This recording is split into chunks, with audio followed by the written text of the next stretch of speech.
You used to have some religious beliefs and values that you've sent the conversation another direction because, now I'm concerned about your salvation and I want to help you get back. The things you're talking about, they're all Bible-based, John. The culture that you're trying to protect was established by his word.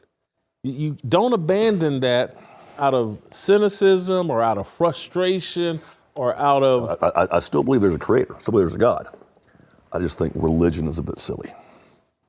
Like the hats you got to wear, and you can't eat this kind of food on a Wednesday after 2 o'clock, and you got to say these words. Don't want any rules. You don't want any rules. They're rules that were created 3,000 years ago by people that were herding goats. I just think religion itself is silly. That's the mistake you're making, bro. There is a God, there is a creator. I do believe in all that. John, I understand where you're coming from, but everything that you're trying to protect is you're trying to protect America's Christian culture. And I get that you some of the things in the Bible sound far-fetched to you, but they're not far-fetched. There's nothing new.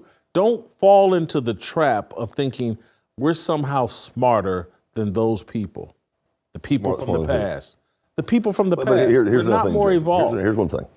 And one of my dear friends, still a dear friend of mine, Dr. Ernest Easley, he was you can look him up, he was the executive director of the Southern Baptist Convention. He was also a pastor at Robert Street Baptist Church in Atlanta.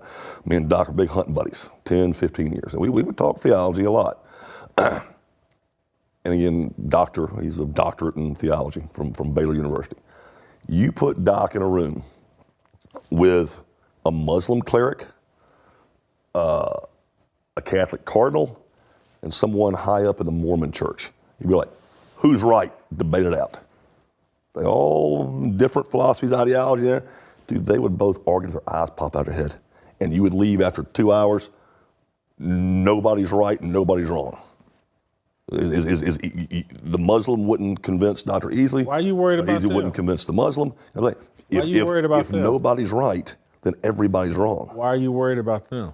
I'm just telling you. Why are you referencing them? Jesus Christ wants a personal relationship with John Rocker. We don't need all the other opinions. I didn't say anything about that. I said I think religion is stupid. I think religion itself, the institution of religion is ridiculous. I've got to wear holy underwear. I've got to wear a funny little hat. I can't eat shellfish. I have to recite this chant. You're evaluating things that don't concern you. You don't want to wear them. No, but if you want to be religious, society tells you have to fall into one of these. You have to be a Muslim. You have to be a Mormon. You have to be a Catholic. You have to be a. I don't have to do anything society says. I'm not a Muslim. Exactly. But that's what I'm saying. I think religion is ridiculous. So you ask me, am I religious? No, because I haven't picked a religion. My mother's Southern Baptist. I think Southern Baptist is a little. But I do have a relationship with God. I do believe. I didn't come from the Big Bang Theory. That didn't happen. There is a God out there. But you say, okay, American, it was founded on Christian values, et cetera, et cetera. Maybe the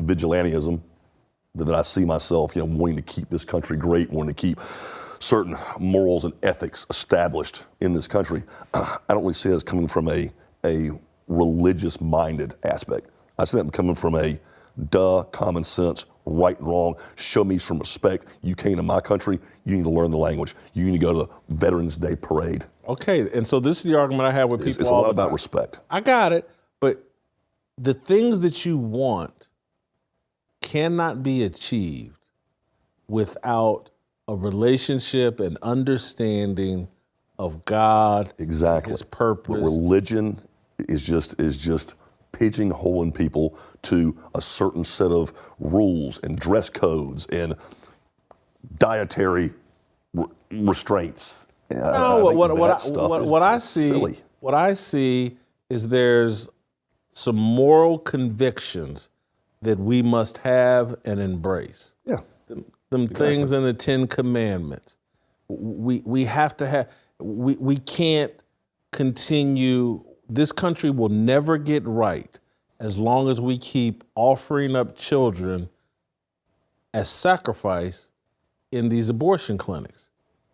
There's a curse that comes along with that. The whole drag queen story hour and the gays and lesbians grooming kids in school, and we're allowing that. This country's never going to get right until we put a stop to the demonic things we're doing to children. And that right there just is an internal rot of the fabric of American society that people with morals, with ethics, you should look at that and just be like, kind of like me with Skeet Powell back in the day.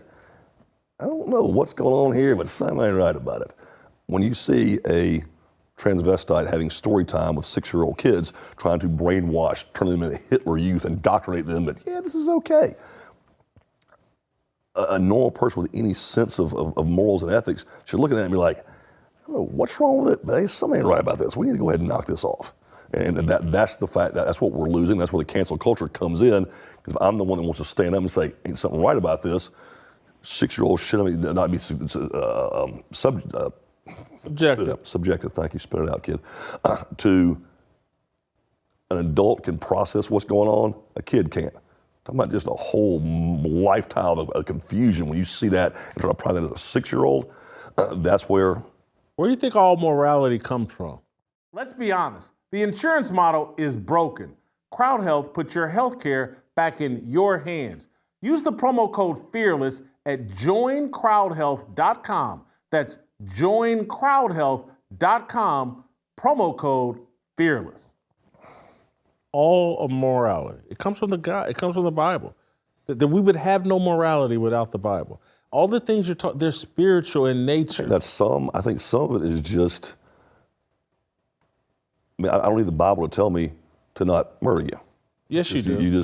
Yes, you do. No. Yes, you do. Without the Bible, we'd have no concept. And there are people that, again, that are so disconnected to the Bible. That's why they're so comfortable dropping their girlfriend off or escorting their girlfriend or their wife, mother, whoever, at an abortion clinic.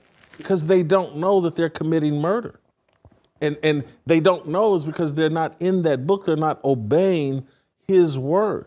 And so, trust me, the people that established this country, they were experts on the Bible.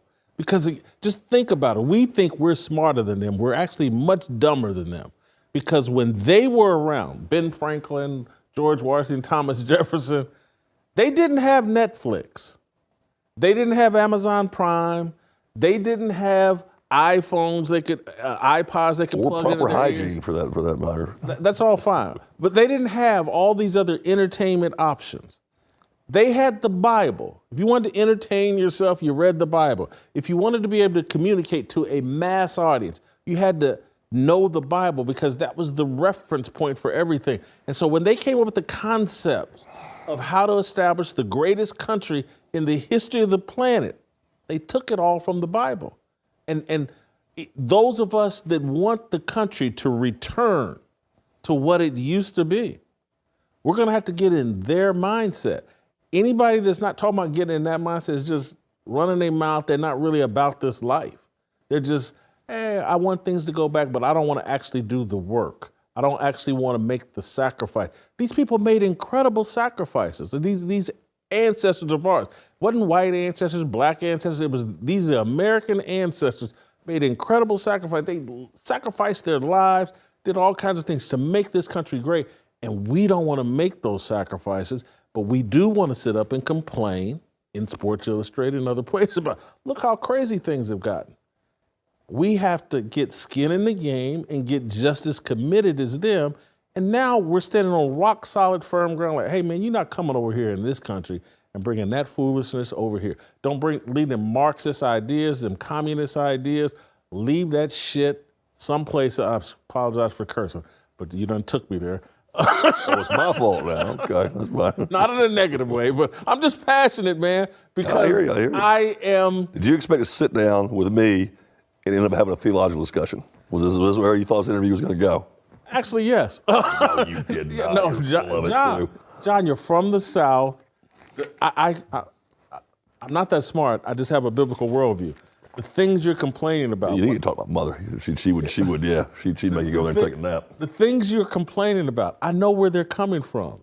Most people think, oh, the guy's just xenophobic or racist or blah, blah, blah. Nah, the guy just wants structure and a society that reflects his values and things that make him comfortable. And I'm trying to open your eyes to the fact that you can point a finger at them, but you need to look in the mirror and say, am I playing a role in how this country's gotten here to this point where we have this much chaos and criminality and immorality and the manipulation, destruction, the sexualization of kids? What role are we playing in it because we don't want to make the sacrifices necessary to restore that structure and order that you're longing for? If you enjoyed that video, be sure to hit the like button and subscribe so you never miss a moment of Fearless.